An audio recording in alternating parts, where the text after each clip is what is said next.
하나님이 세우시는 나라. 다니엘 2장 44절에서 45절.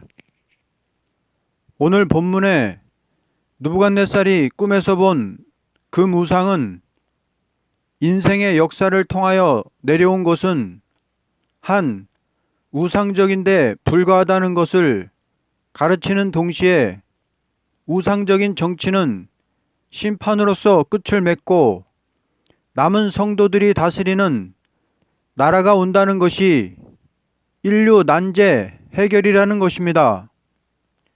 우리의 완전한 지식이라는 것은 하나님의 나라를 세우는 그 일을 아는 것을 완전한 지식이라는 것입니다. 세상의 과학적인 지식은 과학적인 지상 천국을 목표로 꿈꾸고 있습니다. 그러나 기독교의 지식이란 하나님이 어떠한 방법으로 당신의 나라를 세우느냐 하는 진리를 바로 아는 것이 하나님을 아는 지식이라 하는 것입니다.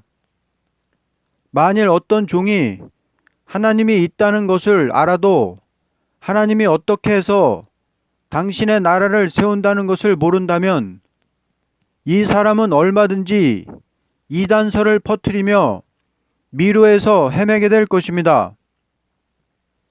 성경의 다림줄이라는 것은 하나님이 어떻게 해서 세상에 당신의 나라를 세운다는 것이 알파에서 오메가로 연관된 것을 아는 지식을 다림줄의 지식이라고 합니다. 이제 간단히 하나님이 당신의 나라를 세우는 다림줄의 진리를 말한다면 다음과 같이 말할 수 있습니다. 1. 영원한 나라를 세울 자의 인격. 누가복음 1장 31절에서 33절. 보라, 내가 잉태하여 아들을 낳으리니 그 이름을 예수라 하라.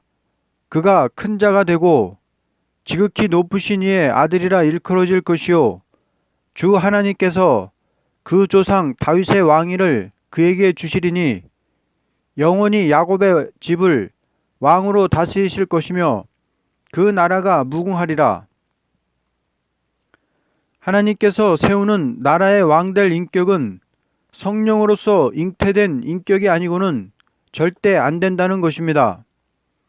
인류 역사상 위대한 영웅적인 왕들이 없었다고 볼 수는 없으나 잉태할 때부터 영원한 왕이라 하는 신의 지시를 받고 신으로서 잉태된 자는 그리스도 한 분밖에 없는 것입니다. 하나님은 아담의 범죄로 잃었던 에덴의 축복을 찾아준다는 것이 하나님의 아들 그리스도의 탄생입니다. 그리스도는 첫째, 인간 지식을 초월한 사람입니다. 누가복음 2장 46절에서 47절. 사흘 후에 성전에서 만난즉 그가 선생들 중에 앉으사 그들에게 듣기도 하시며 묻기도 하시니 듣는 자가 다 그 지혜와 대답을 놀랍게 여기더라. 12세 된 예수는 조금도 인간의 지식을 배운 일도 없이 예루살렘 성전에 앉아 문답할 때 모든 박사들이 다 크게 놀랐던 것입니다. 이것은 그 자체가 인간 지식을 배울 필요조차 없는 인격인 것입니다. 인간 지식이란 사람이 꾸며낸 조작의 하나이기 때문입니다. 요한복음 7장 28절을 보면 예수님이 성전에서 가르칠 때 모든 사람이 이 사람은 배우지 아니하였거늘 어떻게 모든 것을 아느냐 하며 의문을 가졌던 것입니다. 그때 예수님은 대답하시되 내 교훈은 내 것이 아니고 나를 보내신 이의 것이라고 말씀하셨습니다. 둘째, 인간 정권을 초월한 권세. 요한복음 10장 17절에서 18절. 내가 내 목숨을 버리는 것은 그것을 내가 다시 얻기 위함이니 이로 말미암아 아버지께서 나를 사랑하시느니라. 이를 내게서 빼앗는 자가 있는 것이 아니라 내가 스스로 버리노라. 나는 버릴 권세도 있고 다시 얻을 권세도 있으니 이 계명은 내 아버지에게서 받았노라 하시니라. 세상 정객들에게 예수님은 그 목숨을 버릴 권세도 있고 또는 친히 목숨을 다시 얻을 권세도 있다고 말씀했던 것입니다.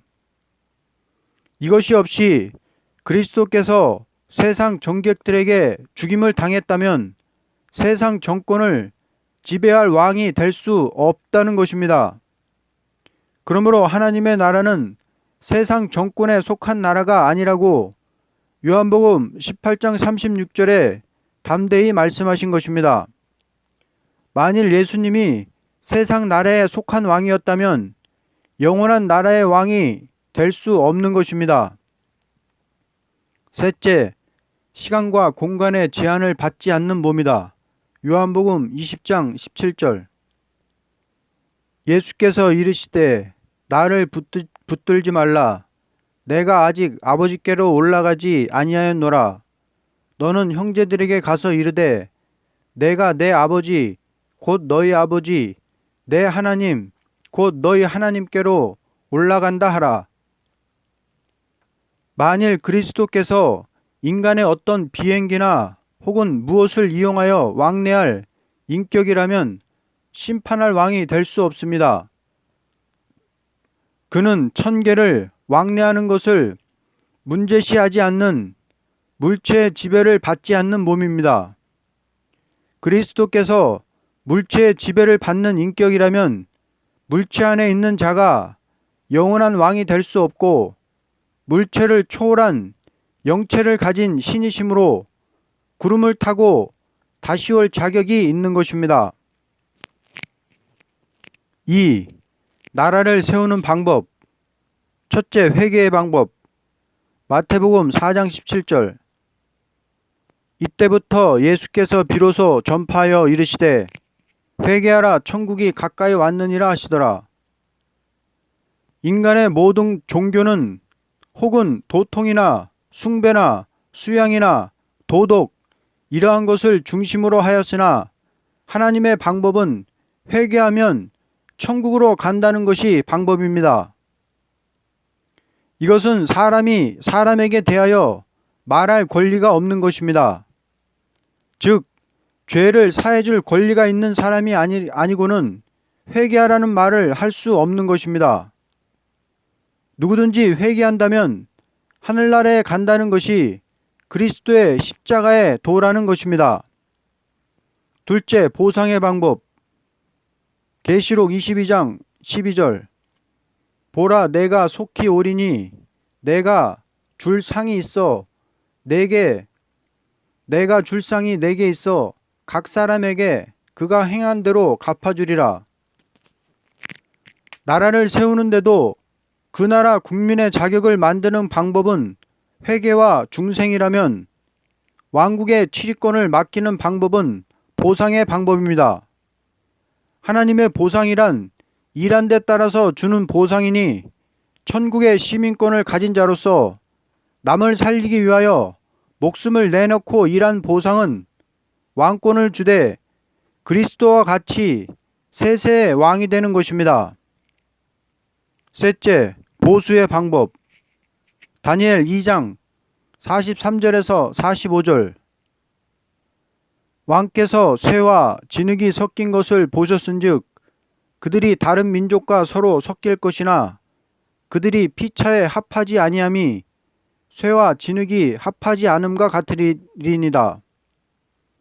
이 여러 왕들의 시대에 하늘의 하나님이 한 나라를 세우시리니 이것은 영원히 망하지도 아니할 것이요 그 국권이 다른 백성에게로 돌아가지도 아니할 것이요 도리어 이 모든 나라를 쳐서 멸망시키고 영원히 설 것이라.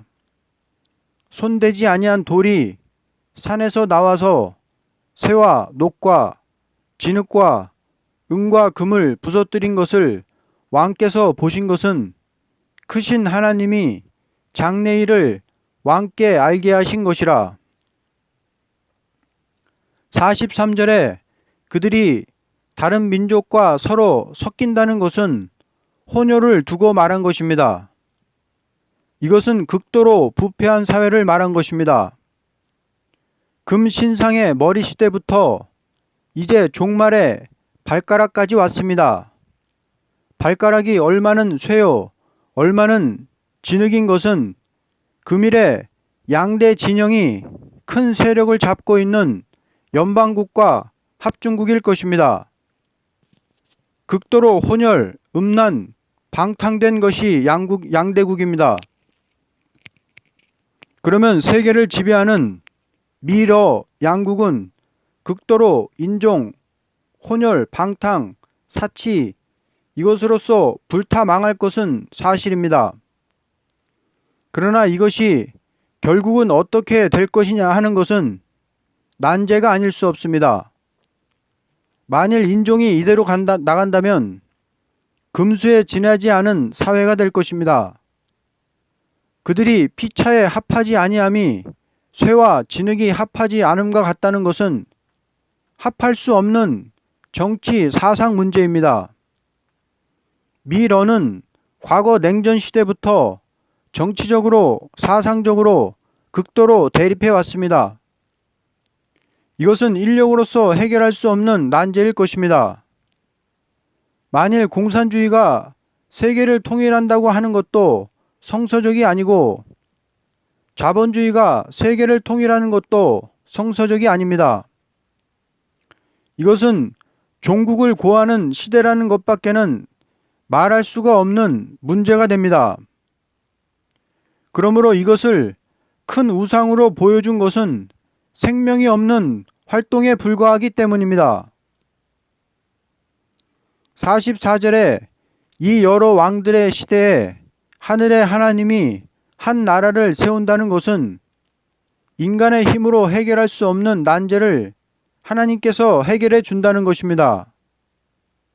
영원히 망하지 않는 나라를 세우는데 모든 나라를 쳐서 멸하고 영원히 선다는 것입니다. 45절에 사람의 손을 대지 않는 뜬 돌이 나타난다는 것은 심판자인 그리스도를 가리킨 동시에 성도의 권세를 가리킨 것입니다. 이사야 28장 16절에 그러므로 주 여호와께서 이같이 이르시되 보라 내가 한 돌을 시온에 두어 기초를 삼았다고 했고 스가랴 3장 9절에 만군의 여호와가 말하노라 내가 너 여호수 앞에 세운 돌을 보라 한 돌에 7눈이 있다고 했고 스가랴 4장 7절에 큰 산아 내가 무엇이냐 내가 수룹바벨 앞에서 평지가 되리라 그가 머릿돌을 내놓을 때 무리가 외치기를 은총이 그에게 있을지어다 라고 했습니다. 하나님은 이사야 선지에게 종말의 여호와의 말씀을 듣지 않고 하나님을 대적하는 세력과 서로 조약을 맺는 자들에게 화가 오지만 시온의 돌 되시는 심판주를 믿는 자는 모든 진리를 분명히 알게 되므로 다급하게 되지 않는다는 것을 말씀했습니다.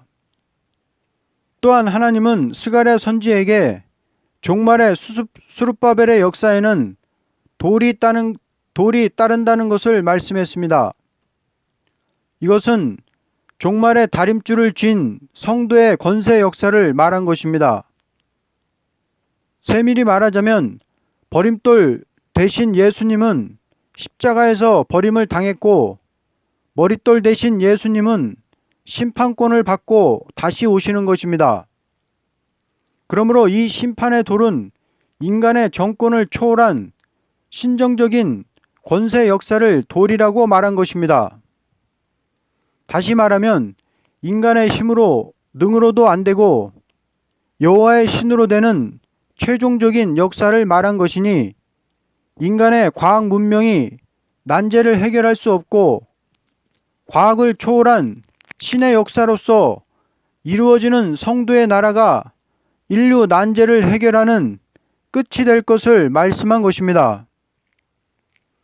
인류가 원하는 평화 왕국은 여기에서 이루어진다는 것입니다.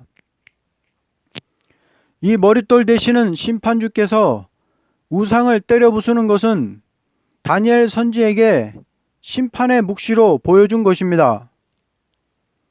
이 보수란 세상 나라를 몽땅 없앤다는 것입니다.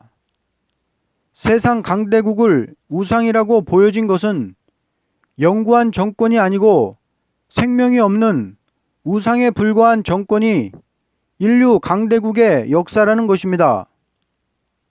아무리 바벨론이 한때 강하여져서 예루살렘 성전을 파괴하였으나 이것은 일시 하나님께서 들어쓴 생명 없는 막대기에 불과한 것입니다. 결론적으로 하나님께서 당신의 나라를 세우는 데 있어서 인간이 극도로 번창하여 인종이 서로 섞여서 혼혈 부패에 들어가는 동시에 사상적으로 합할 수 없는 시기는 인생으로서는 해결할 수 없는 일이요. 더구나 정치 사상 문제 이것을 해결할 분은 승천하신 예수 그리스도가 다시 강림하는 날에야 해결될 것입니다. 여기에서 뜬 돌이라는 것은 그리스도를 가르친 동시에 왕권을 가지고 오는 성도의 나라의 권세를 말한 것입니다.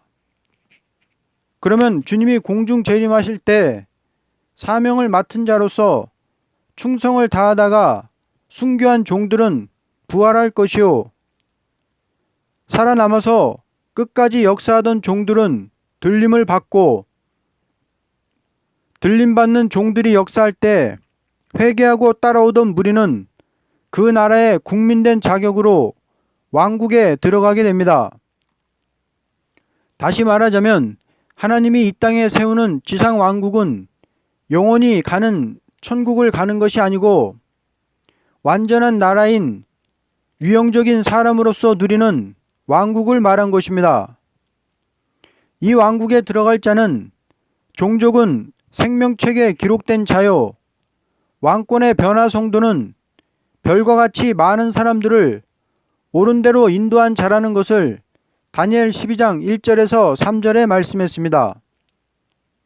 즉 사상 정치 혼란으로 인해서 합할 수 없는 이 자리에서 올바른 사상, 올바른 정치에 바로 서 있는 사람은 그리스도의 왕국에 들어갈 수 있다는 것입니다. 그리스도의 사상을 가지고 그리스도의 왕권을 받은 자만이 남는 것을 성도의 나라라 하는 것입니다. 아멘.